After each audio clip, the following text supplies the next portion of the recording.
देखिए class 10th प्रश्नावली 5.3 के क्वेश्चन नंबर 3 के हम 7वां बनाएंगे। क्वेश्चन में यही पूछ रहा है कि a बराबर 8, n बराबर 62 और Sn बराबर 210 दिया हुआ है।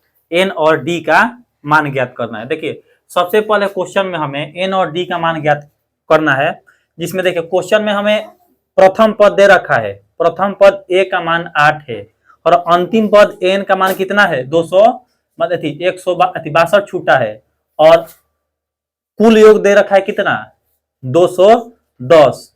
तो n और d का मान ज्ञात करना। देखिए जब भी क्वेश्चन में हमें a का मान 8, अंतिम पद 62 और Sn कुल पदों का योग 210, क्वेश्चन पूछ रहा है कि n और d का मान ज्ञात करना है। जब भी ऐसे क्वेश्चन पूछेगा तो सबसे पहले क्या करेंगे हम कि देखिए Sn बराबर एक सूत्र होता है n/2 a प्लस an। देखिए इस सूत्र का प्रयोग कब करते हैं हम, जब अंतिम पद और a का मान दिया होता है और क्वेश्चन में हमें a और d का मान ज्ञात करना होता है, n और d का मान ज्ञात करना होता है। तो क्या करेंगे, इस सूत्र का हमेशा हम प्रयोग करते हैं। देखिए अब हमें क्वेश्चन में Sn का मान कितना दे रखा है 210, तो यहाँ से 210 रख लिए। n का मान नहीं दिया है, इसी को हमें ज्ञात करना है।